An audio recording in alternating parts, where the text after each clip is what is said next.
నమస్కారం సాక్ష్యం న్యూస్ కి స్వాగతం. హెడ్లైన్ చూద్దాం. రామచంద్రపురం గ్రామంలో ఎరుకల కాలనీకి చెందిన మైనర్ బాలికపై అత్యాచార యత్నం. దొంగ ఓట్లు వేస్తే తాట తీస్తామంటున్న పోలీసులు. త్రుటిలో తప్పిన ప్రమాదం. ప్రజల ఆశీస్సులతో రాబోయేది కూటమేనని అనకాపల్లిలో కొనతాల రామకృష్ణ అన్నారు. ప్రజలు అధిక సంఖ్యలో ఓటింగ్లో పాల్గొన్నారని తెలిపారు. అనకాపల్లిలో జనసేన, టీడీపీ, బీజేపీ తరఫున పోటీ చేసిన తనకు మద్దతు తెలిపిన ప్రజలందరికీ కృతజ్ఞతలు తెలిపారు. లైన్లో ఉండే ఓటు వేసి వెళ్ళారు. అంటే అంత తీవ్రంగా ప్రభుత్వాన్ని దించాలనేటువంటి కృత నిశ్చయంతో వచ్చి ఓట్లు వేసినటువంటి ప్రజలందరికీ కూడా మీ ద్వారా నా హృదయపూర్వక అభినందనలు. గతంలో కంటే ఎక్కువ శాతం ఓటింగ్ జరిగింది. ఇంచుమించుగా ప్రతి నియోజకవర్గంలో ఇదే ఒరవడి కొనసాగింది. రాష్ట్ర వ్యాప్తంగా తప్పనిసరిగా ఈ కూటమి ప్రభుత్వం అధికారంలోకి వస్తుంది. మంచి మెజార్టీతో అధికారంలోకి రావడం జరుగుతుంది.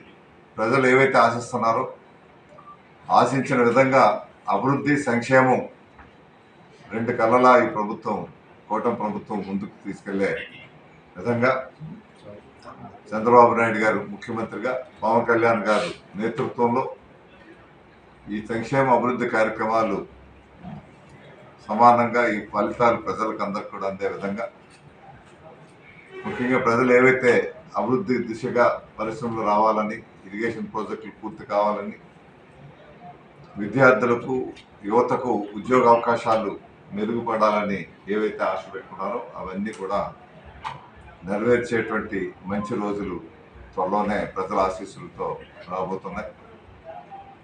ప్రజల సహకారానికి, ముఖ్యంగా మీ అందరి సహకారానికి, మీడియా సహకారానికి మరొకసారి మా హృదయపూర్వక అభినందనలు. మీడియా అంటే ప్రింట్ మీడియా, ఎలక్ట్రానిక్ మీడియా, మీ అందరూ సహకరించిన మీ అందరికీ కూడా మరొకసారి నా హృదయపూర్వక ధన్యవాదాలు. కేంద్రంలో మోడీ గారి మూడోసారి ప్రధానిగా బాధ్యతలు చేపట్టే విధంగా పరిస్థితులు ఉన్నాయి. అదేవిధంగా రాష్ట్రంలో చంద్రబాబు నాయుడు గారు ముఖ్యమంత్రిగా కాబోతున్నటువంటి రోజులు దగ్గరలోనే ఉన్నాయి.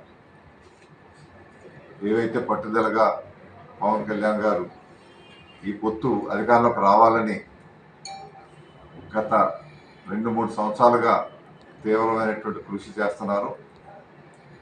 ఆయన కష్టానికి తగినటువంటి ప్రతిఫలం ఈరోజు రాబోతూ ఉంది.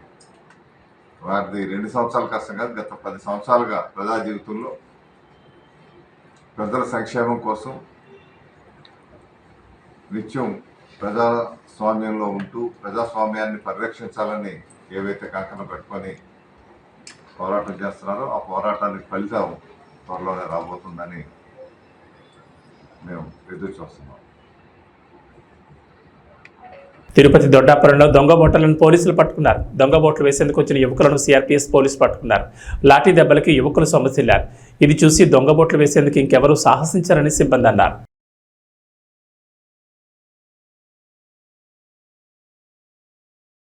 సొంతూరుపై మమకారం, ఓటు వెయ్యాలనే దృఢ సంకల్పం, పిల్లా చెల్లతో ఇంటిల్లి పాతి స్వస్థలాలకు విచ్చేశారు. త్రికరణ శుద్ధితో బాధ్యతను నిర్వర్తించారు. బంధుమిత్రులతో 2-3 రోజులు సంతోషంగా గడిపారు. ఉద్యోగ విధులకు వెళ్లాలనే కొండంత ఆశతో ప్రైవేట్ ట్రావెల్స్ బస్సులో తిరుగు ప్రయాణమయ్యారు. అంతలోనే మృత్యు టిప్పర్ రూపంలో దూసుకొచ్చి బస్సు డ్రైవర్తో సహా 4 నిండి ప్రాణాలు పలికొంది. కళ్ళు తెరిచేలోపే అగ్నికీలలకు ఆహుతైన విషాద కాదిది. గాఢ నిద్రలో ఉన్న 10ల సంఖ్యలో ప్రయాణికులను తీవ్ర గాయాల పాలు చేసింది. క్షతగాత్రుల ఆర్తనాదాలు మెన్నంటిన వేళ స్థానికులు అప్రమత్తమై 108 పోలీసులకు సమాచారం చేరవేశారు. స్థానికులు క్షతగాత్రుల వివరాల మేరకు బాపట్ల జిల్లా చినగంజాం నుంచి పర్చూరు, చిలుకలూరుపేట మీదుగా హైదరాబాద్ వెళ్లేందుకు మంగళవారం రాత్రి అరవింద ప్రైవేట్ ట్రావెల్స్ బస్ 40 మంది ప్రయాణికులతో బయలుదేరింది. వీరిలో చినగంజాం, గొనసపూడి, నీలాయపాలెం వారు ఎక్కువగా ఉన్నారు. వీళ్లంతా సార్వత్రిక ఎన్నికల్లో ఓటేసి హైదరాబాద్కు తిరుగు ప్రయాణమైన వారి. మంగళవారం అర్ధరాత్రి 1:30 సమయంలో చిలకలూరుపేట మండలం అన్నంబట్లవారిపాలెం, పసుమరు గ్రామాల మధ్య ఈ ఊరు వారిపాలెం రోడ్డు వద్దకు వచ్చేసరికి ఎదురుగా శరవేగంతో కంకరతో వచ్చిన టిప్పర్ బస్సును ఢీకొట్టింది.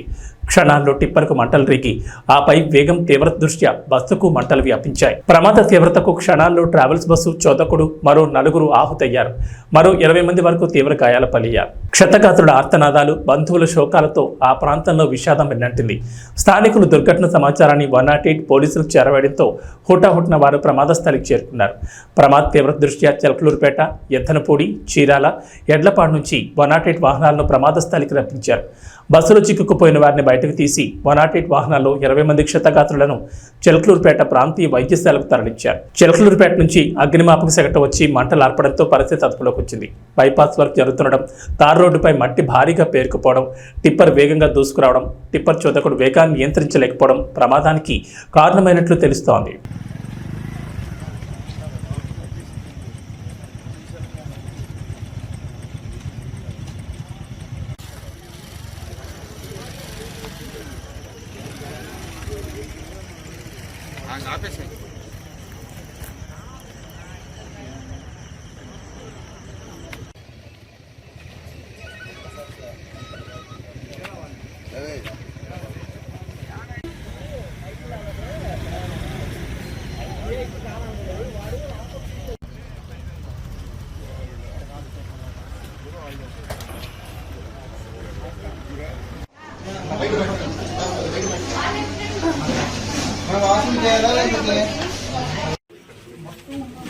నా కొడుకు ఓట్లు పిలిచి అమ్మకు ఏ నా కొడుకు అయితే ఏమైంది? ఏ నా కొడుకు తెలిసి డబ్బులు రావాడు అమ్మ కొత్త నిజంగా వాడు మొక్కలే మడ్డాడు అమ్మ చెడు కొత్త నిజంగా. ఎన్టీఆర్ జిల్లా మైలవరం నియోజకవర్గం ఇబ్రహీంపట్నం మండలం మూలపాడు నేషనల్ హైవేలో రోడ్డు ప్రమాదం జరిగింది. ఈ ప్రమాదంలో ఒకదాని వెనక మరొకటి 4 వాహనాలు ఢీకొన్నాయి.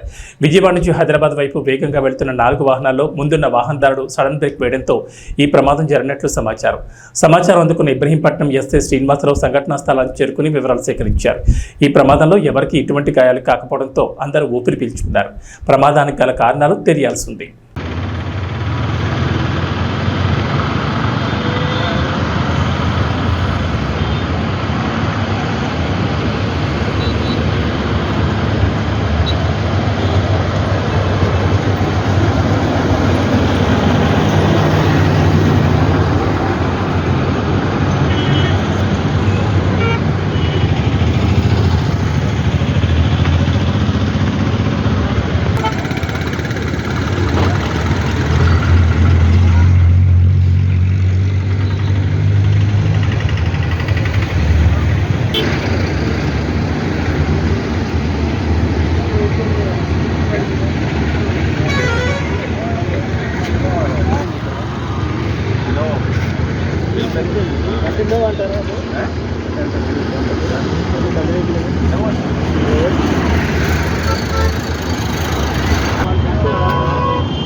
ఎన్నికల కోడ్ అమల్లో ఉండగానే మాజీ ముఖ్యమంత్రి రాజశేఖర రెడ్డి విగ్రహానికి ముసుగు తొలగించి అధికార పార్టీ నాయకులు సంబరాలు చేసుకుంటున్నారు. అధికార పార్టీ ఏం చేసినా చెల్లుతుందనే భావనలో ఇలా చేస్తున్నారని, రాజశేఖర రెడ్డి విగ్రహానికి ముసుగు తొలగించడం అధికార పార్టీ కోడ్ ఉల్లంఘించడమే అవుతుందని, మరి అధికారులు అధికార పార్టీపై ఖచ్చితంగా చర్యలు తీసుకోవాలని కోరుతున్నారు.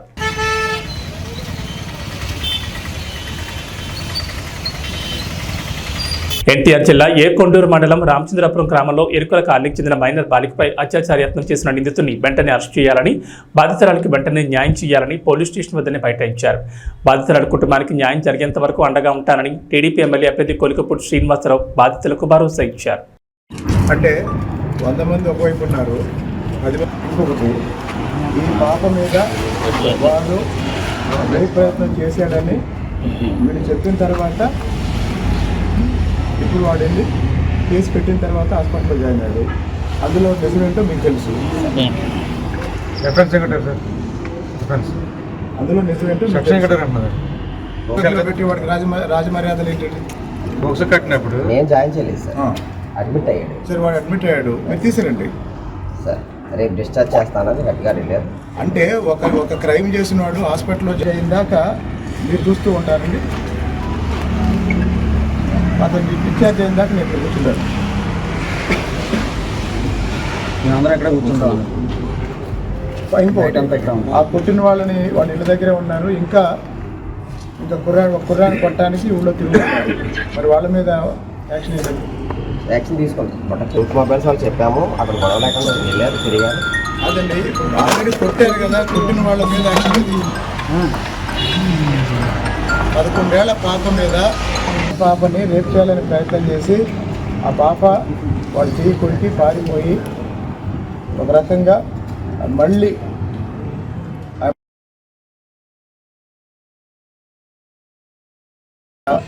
బాధితురాలి బంధువుల్ని తలలు పగలగొట్టారు. వాళ్ళ మీద కూడా యాక్షన్ లేదు.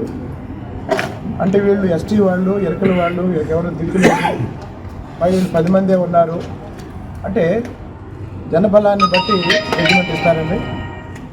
అదే వెళ్ళిపోమన్నారు సార్. 10 కుటుంబాలు మీరు ఉండటానికి వెళ్ళాలి. ఒక్క ఫ్యామిలీ కూడా లేదండి, మొత్తం ఊర్లో ఉన్నారు. సార్ తీసుకొచ్చారండి, ఇప్పుడు వస్తున్నారు. మహబూబాబాద్ జిల్లా తొర్రూరు మండలం నాంచారి మడూరు గ్రామ శివార్లోని రెడ్డి గార్డెన్లో పీటా women's empowerment Telugu association founder హనుమాన్ల ఝాన్సీరెడ్డి ఆధ్వర్యంలో మదర్స్ డే సెలబ్రేషన్స్ వేడుకలు ఘనంగా నిర్వహించారు.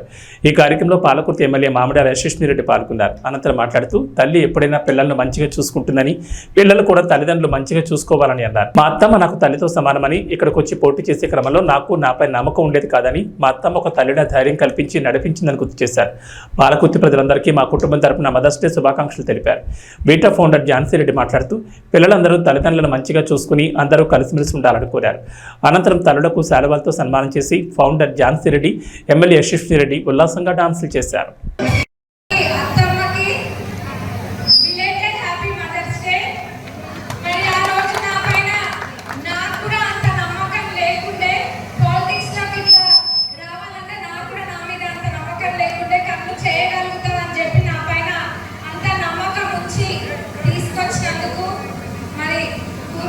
చూసుకుంటున్నందుకు అత్తమ్మకు మరొకసారి ధన్యవాదాలు తెలుపుకుంటున్నాం.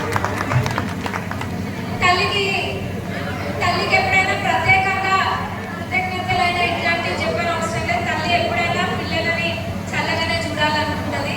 మరి మీరందరూ కూడా మమ్మల్ని అదే విధంగా ఆదరించి ఆ రోజు కంటతడి పెట్టుకుంటే మీ బిడ్డలు, మీ ఇంట్లో మనుషులు కంటతడి పెట్టుకున్నట్టుగా మీరు అందరూ కూడా బాధపడ్డారు.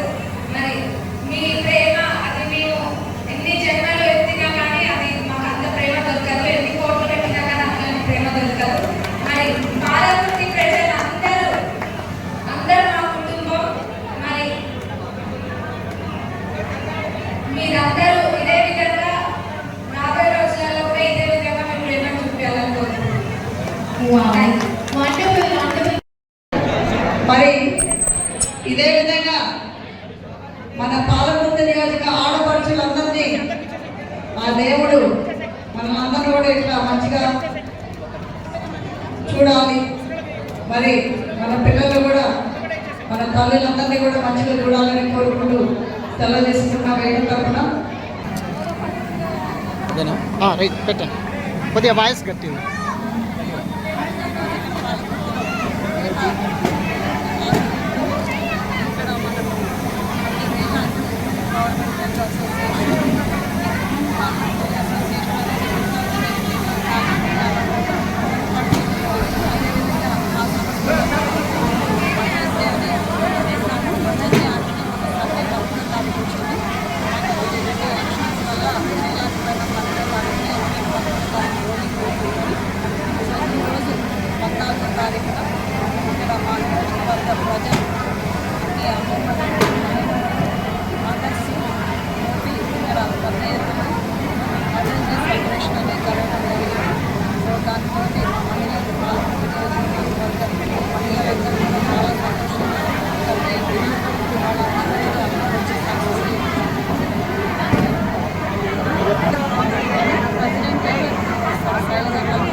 కాబట్టి వాళ్ళు రాలేకపోయారు.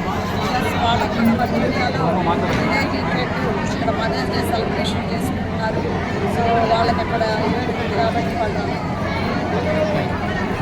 చంద్రగిరి నియోజకవర్గ తెలుగుదేశం పార్టీ అభ్యర్థి పులివర్తి నానిపై దాడికి పోలీసుల వైఫల్యమే కారణమని మాజీ మంత్రి అమర్నాథ్ రెడ్డి అన్నారు. ఈ సందర్భంగా ఆయనను పరామర్శించారు. తిరుపతి శ్రీ పద్మావతి మహిళా వర్సిటీలో స్ట్రాంగ్ రూమ్ పరిశీలనకు మంగళవారం వెళ్లిన పులివర్తి నానిపై విచక్షణారహితంగా దాడి చేయడంతో ఆయన గాయపడి అపస్మారక స్థితికి చేరుకోవడం స్విమ్స్కి తరలించారు. అక్కడ చికిత్స పొందుతున్న ఆయనను మాజీ మంత్రి అమర్నాథ్ రెడ్డి, చిత్తూరు ఎంపీ అభ్యర్థి దగ్గుమల్ల ప్రసాదరావు, పోతలపట్టు ఎమ్మెల్యే అభ్యర్థి మురళి తదితరులు కలిసి పరామర్శించారు. అనంతరం మీడియా సమావేశంలో దాడిని ఆయన ఖండించారు.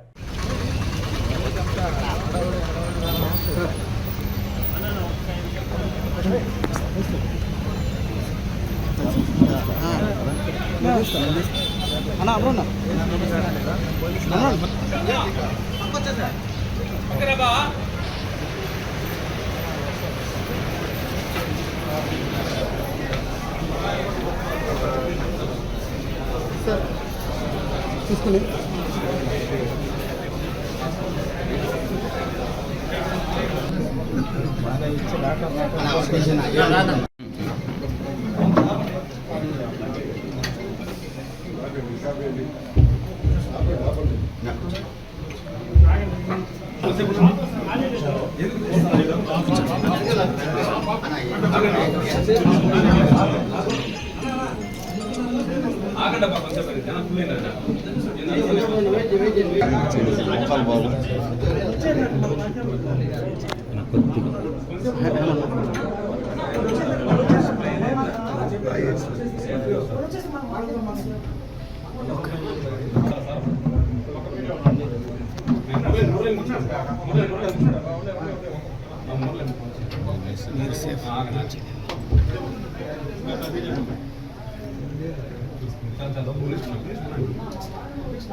ఓకేనా ఓకేనా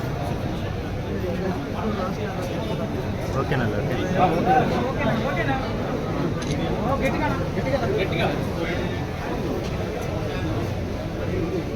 చంద్రగిరి నియోజకవర్గ తెలుగుదేశం పార్టీ అభ్యర్థి నాని గారి పైన నిన్న జరిగినటువంటి దాడిని తీవ్రంగా కూడా ఖండిస్తున్నాం. ఇది ప్రజాస్వామ్యంలో కరెక్ట్ అయినటువంటి పద్ధతి కాదు. రాష్ట్ర వ్యాప్తంగా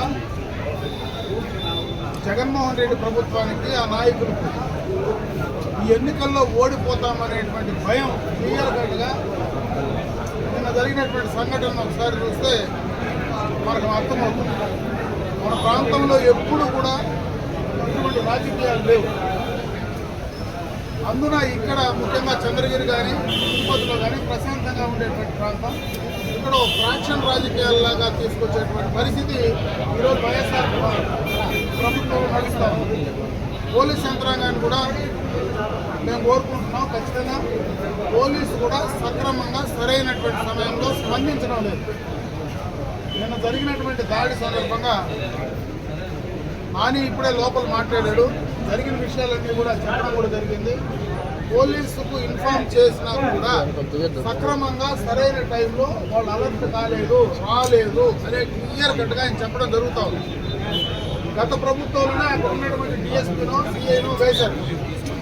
వాళ్ళు పూర్తిగా ఎన్నికలు నిష్పక్షపాతంగా జరపడంలో కానీ, అదేవిధంగా అక్కడ ఏనాటి అల్లర్లు కూడా జరగకుండా శాంతియుతంగా ఎన్నికల ప్రక్రియ అయిపోయిన తర్వాత ఈ రకమైనటువంటి పంట జరగడం అనేది నిజంగా రాష్ట్ర ప్రజలందరూ కూడా గమనిస్తూ ఉన్నారు.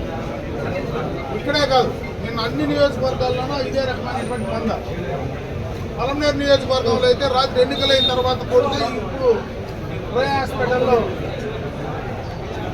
ఇంటెన్సివ్ కేర్లో తీసుకొచ్చి పెట్టారు. అంటే ఒకటి కాదు, అన్ని నియోజకవర్గాల్లో పొంగునూరులో చూస్తే అక్కడ ఒక రకం, తిరుపతిలో చంద్రగిరిలో చూస్తే ఇక్కడ ఒక రకం, ప్రశాంతంగా ఉండే కుప్పం పలమనేరులో కూడా ఇటువంటి రాజకీయాలు తీసుకొస్తూ ఉంటే జగన్మోహన్ రెడ్డి విధానాలు ఆ యొక్క పార్టీకి సంబంధించినటువంటి నాయకులు ఏ రకమైనటువంటి ఆలోచన ధోరణి ఉందో మరి అర్థం చేసుకోవాల్సినటువంటి పరిస్థితి ఉంది. దీన్ని పూర్తిగా కూడా ఖండిస్తున్నాం. మేము మళ్ళీ కూడా పోలీసు ఎవరైతే తెలుగుదేశం పార్టీ నాయకులు ఉన్నారో వాళ్ళందరినీ తీసుకొచ్చి ముందస్తుగా బైండ్ ఓవర్ చేసి స్టేషన్లో కూర్చోబెడుతున్నారు. ఎందుకు కూర్చోబెడుతున్నారో అర్థం కావడం లే. అంటే ఒక భయానకమైనటువంటి వాతావరణాన్ని ఎన్నికలు అయిపోయిన తర్వాత కూడా సృష్టించేటువంటి ప్రయత్నం చేస్తూ ఉంటే ఎక్కడికి వెళ్తున్నారని అడుగుతూ ఉన్నా. ఎవరి నాయకుల్ని మీరు ఇబ్బంది పెట్టద్దండి. మేము ఎవరం కూడా ఎప్పుడూ ఎన్నికల్లో హింసకు తావు లేకుండా చేసినటువంటి సందర్భం ఉంది. ఈరోజు మా నాయకులందరినీ తీసుకెళ్ళి మీరు స్టేషన్లో పెట్టి బెదిరించే కార్యక్రమం చేస్తే ఎంత మాత్రం సబబుని అడుగుతా ఉన్నా. అదేవిధంగా ఈరోజు వైఎస్ఆర్ కాంగ్రెస్ పార్టీ నాయకులు మొత్తం కూడా దాడికి పాల్పడినటువంటి వాళ్ళు, దాన్ని వెనక ఉండేవాళ్ళు, వాళ్ళందరినీ కూడా ఇమ్మీడియట్గా అరెస్ట్ చేయండి. ఆ ఇద్దరు ముగ్గురిని తీసుకొచ్చి లోపల పెట్టడం కాదు, నిజంగా ఆ దాడికి వెనక ఎవరైతే మొత్తం చేశారో దాన్ని ఇమీడియట్గా కంట్రోల్ చేస్తే కానీ ఇవన్నీ కూడా బయటకు రావు.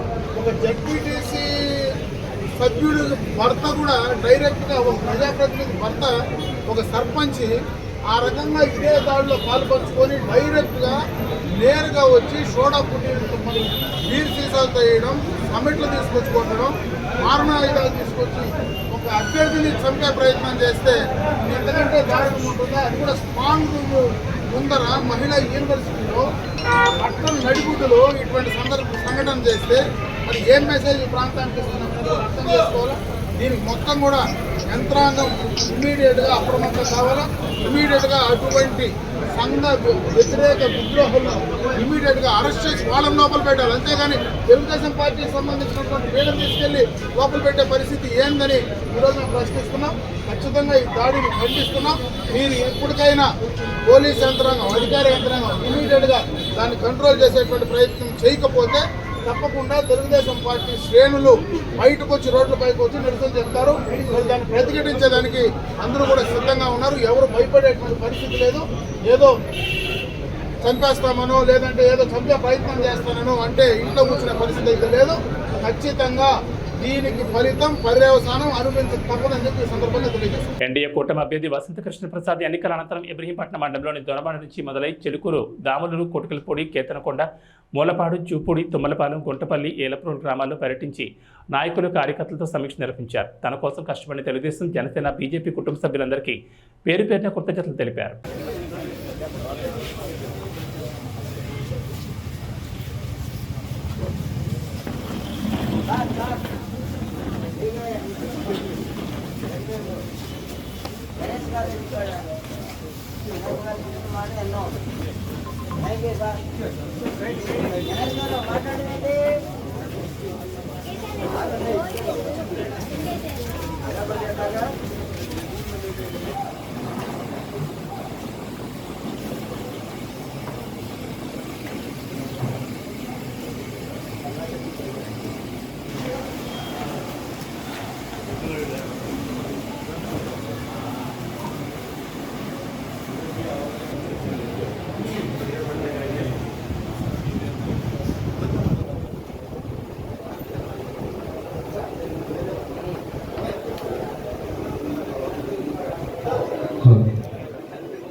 దయచేసి అందరూ కూర్చోవాలండి.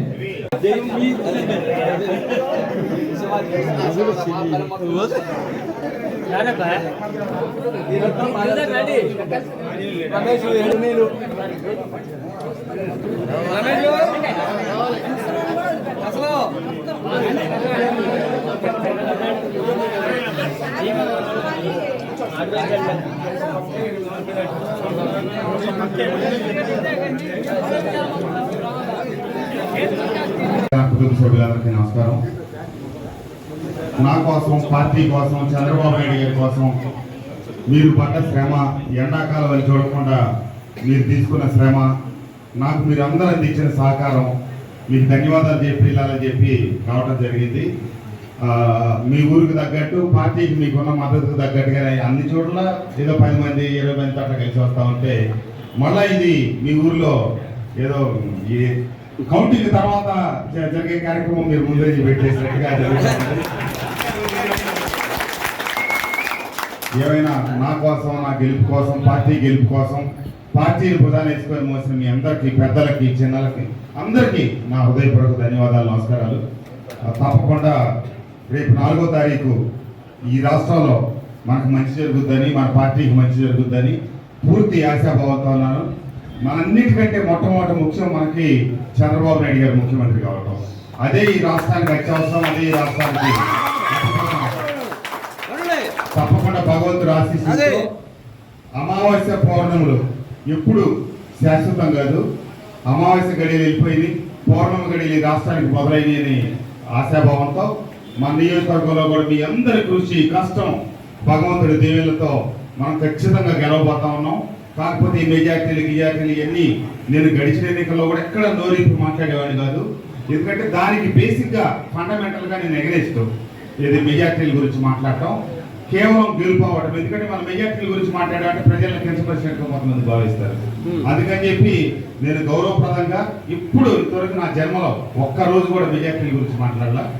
మనం భగవంతుడి దయతో, మీ అందరి ఆశీస్సులతో, కష్టంతో గెలవబోతున్నాం, గెలుస్తున్నాం. చంద్రబాబు నాయుడు గారిని ముఖ్యమంత్రిని చేసుకోవడానికి ఈ నియోజకవర్గం కూడా జైగొట్టబోతా ఉందని చెప్పి ఆశిస్తూ, ఆకాంక్షిస్తూ మీ అందరికీ నా మరీ కృతజ్ఞతలు, ధన్యవాదాలు. నమస్తే. ఇవి బులెటిన్ విశేషాలు. నమస్కారం.